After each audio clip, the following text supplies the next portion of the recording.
What's up guys, I'm Phoenix Master 1 and welcome to my builds guide and unit review of our latest Grand Hero Battle unit, Cornelia. So she is a staff infantry unit with Asclepius as the preferred weapon, and this is the second staff unit that we have got with a preferred weapon in the Grail pool, so that is just absolutely amazing.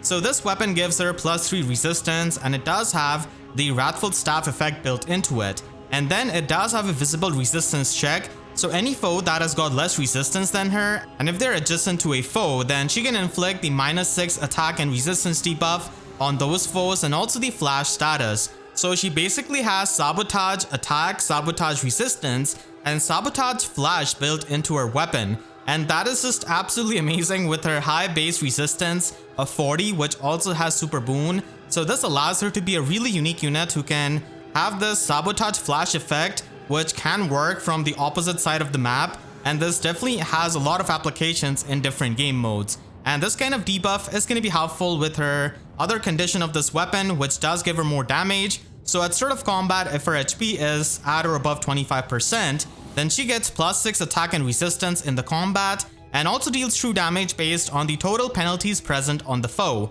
So this is basically the dominance effect. It is not really going to be dominant status like Genealogy Hilda. Instead, it is going to be during the combat. So this is going to be giving her true damage based on the total debuffs that are present on the enemies, and she is pretty self-sufficient because she can already debuff the opponent's attack and resistance with her weapon, and then she can get the true damage on top of it.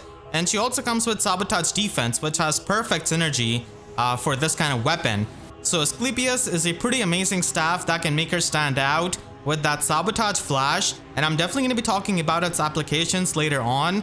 And because of having this kind of dominance effect built in her weapon, you want to run her with units who can also debuff the opponent and probably panic them, like Aversa for example. So those units are going to be good teammates with her. Yune as well, so she's going to be able to get the true damage with the debuffs, and then she does have that very high base attack of 46 to go along with it. So this is going to be helpful to her, and then she just has very low defense and speed, which is not really going to be that remarkable. She's mainly going to be focusing on her attack and resistance, and if you're going to be spending your trade fruits on her, then resistance IV is going to be the one to choose so that she can have a better time sabotaging the enemies with the flash status and also the attack and resistance debuff. And if you're going to be spending a floret on her, then ascending her attack asset is definitely going to be helpful. Her base kit does have attack res solo 3 at 4-star and sabotage defense at 5-star. So her fodder is actually pretty good because we never really had a solo skill on a Grail unit before. And I hope that we can get other solo skills as well, because it's long overdue, honestly. The trickle down of the older skills in FEH has been so slow, and she is also the first Grail unit to have sabotage defense. We did have all of the other sabotage skills, and only this one was missing, so it's finally there. So her fodder is really good, and her stats definitely complement her weapon, especially her high resistance, and this staff definitely makes her very unique. So overall, Cornelia is going to be a very solid staff unit as a Grand Hero Battle unit who can support her allies with the debuff and the sabotage flash effect, and her high attack with the dominance effect in her weapon can be pretty good for the damage output for herself, and she definitely has applications in Aether Raids defense to discourage safe tanking and can be used in cav lines as well, and she has enough resistance to not get fault started by Elamine, which is a huge thing for the anima season. So she definitely has that competitive use, but unfortunately she doesn't really have any kind of guaranteed follow-up attack, so she's going to be having a very hard time doubling with her low speed, and she's mainly going to be hitting for like one big hit with the dominance effect from her weapon, which can give her the true damage. All things considered, Cornelia is a really unique Grand Hero Battle unit with that sabotage flash, which we haven't really seen before. I mean, we have seen flash status before on Walhart, but this is sabotage flash. It has even more range than Walhart's flash.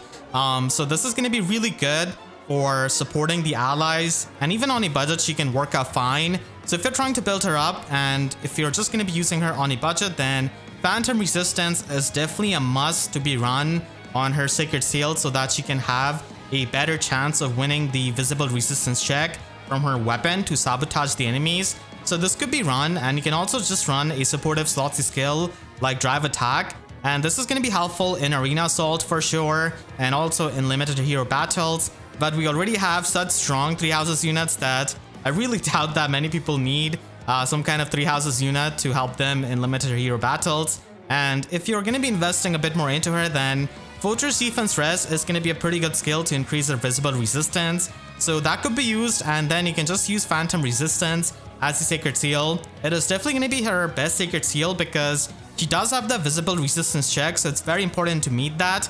And you can also run something more supportive in nature like Odd Recovery, for example, which is going to be more unique to a healer compared to the previous drive attack.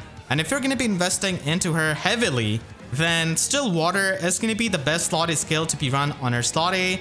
And for her slot B, the best slot B skill for her has not been released yet. So whenever Sabotage Speed Defense 4 comes out, or whenever Chill Speed Defense 3 comes out, that would be the ideal slot B skill for her so that she can get the full -6 debuff on the enemy. And that can just help her with the dominance effect to do more damage. So that is not out right now, but whenever it comes out in the future, you could definitely run that in her slot B.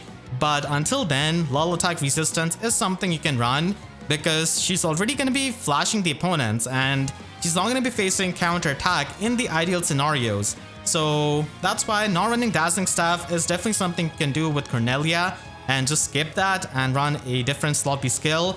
Unfortunately, healers don't really have too many options for the slot B, and her ideal slot B skill is not released yet, so that's a bummer. And she can definitely run Attack Res Oath Orb, as the teleportation is definitely going to be pretty helpful, and also the visible resistance buff. And you can run Light's Restraint as the damaging special for her and return for her assist, so that she can pretty much reposition the units and have a better, positional assist basically. And if you're trying to use her competitively in Aether Raids, then for Aether Raids offense support, she can definitely try and run the HP Res slot A skill and also the Sacred Seal so that he can run Sudden Panic in the slot B and basically double down on the support.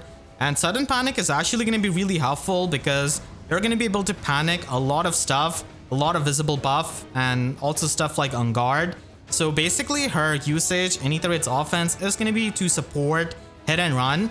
If you do face enemies and, low threat range teams where you can hit and run against them, you can basically try and do that and not really take any kind of damage from their save units. So that can be one way of using her just for the hit and run with maybe a Canto unit like Yuri, for example, or a Canto Cavalier. So that is going to be her main usage in Aether Raids offense. I don't really think she stands out too much in Aether Raids offense as she does in Aether Raids defense, which we're definitely going to be talking about. So in Aether Raids defense, she could be used in the Anima season and she can just run Still Water and Phantom Resistance, and she's going to be anti-Elimine because she's not really going to be getting fault started, and this is going to be a really nice way of shutting down the save ball teams that people run with Elimine and they try and save tank. So having this flash effect on those save armors is going to be really annoying. So she can definitely be used for that. And Dazzling Staff, I suppose, could be run if someone uses an Omni tank and they play well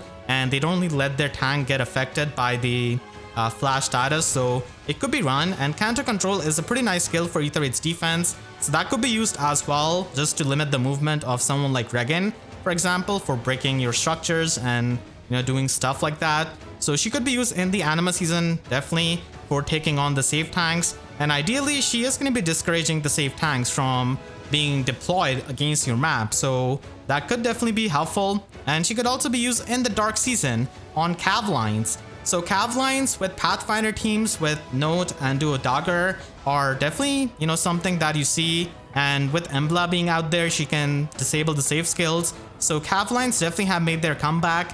And you can certainly use them with Cornelia because Cornelia is going to be inflicting the flash status, and Cav lines already have such a high threat range that the enemy is not going to be having a lot of space to work with. So as long as they're not running some kind of null counter disrupt unit, they're going to be pretty annoyed by Cornelia, and she could run Still Water and also run a Sabotage skill like Sabotage Speed, for example, which can definitely benefit a lot of the cavalry allies. And Odd Recovery can be a good skill on a cav line just so that it can get rid of the debuffs and any kind of negative status on your calves, and that is definitely going to be useful for the turn 1 engagement. So she could be run there, and you just need to make sure that you've got some units on your team that can take care of Lucia or Goto, because they do have null counter disrupt in their weapon. So as long as you've done that, she can definitely make for a pretty annoying unit on Cav line, so her Aether Raids defense potential is definitely right there with the Sabotage Flash. And if you do use her with Yune, then she's also going to be getting a lot of damage herself with all those debuffs, so she can be a pretty solid unit there. And if you're going to be max investing into her, then you can certainly run her with Attack Res Finish 4 and also Dazzling Shift and Time Pulse 4. Now, Dazzling Shift is going to be there for the teleportation, and having the Dazzling Staff effect is still pretty good on the off chance that some enemy does not get affected by her Sabotage Flash, so it can help you not get counter-attacked. So it could be run, and it's still an option. And Light's Restraint is going to be the damaging special you can run. You can definitely try and pre-charge that damaging special with Time Pulse 4 and also with an ally like Asker or Duochrome. So she can trigger that special a lot easily, and this is pretty much going to be the max investment build that you can run with Attack IV Ascended and Resistance IV as your main IV. And you can also use her in Summoner Duels actually, so you can definitely try and run her with a more HP stacking build so that you can try and even pulse tie some of the threats like Yuri and some, far safe tanks that do have Hardy Fighter. So that could be helpful, and she can definitely run Infantry Null Follow-Up as another supportive skill. So this is one of the ways of using her in Summoner Duels, but she could definitely be used with Still Water and Canto Control as well. But even Pulse Tie does have that usage in Summoner Duels, and she can just hit that right amount of HP to definitely hit some of the threats. So I just wanted to showcase that. And you can finally run her in Arena if you really like her and you really want to use the Sabotage Flash status to make your life easier for taking on many of the threats. So you can just run her with Light's Restraint and also 300 SP passives so that she can score like a 180 BST unit. It's definitely not very high scoring, and I wouldn't really recommend this if you're trying to go to tier 21 or stay in tier 21. But if you don't really care about that and you just want to make your matches easier with the debuffs and flash status, then this is something you can do in Arena and run her in your Arena core. Make sure to share this video with your friends if they're trying to build up Cornelia. I definitely went over a lot of options, and if you did enjoy this video, please be sure to leave a like and a comment. Helps me tremendously, and if you really enjoyed, you could always support me directly by using super thanks down below or by becoming a YouTube member. And for more FEH videos, make sure to subscribe and hit the notification bell, because YouTube sub boxes are about as functional as Cornelia's flash status against null counter disrupt. So with that said, I'll see you guys next time. Thank you so much for watching, and have a great day.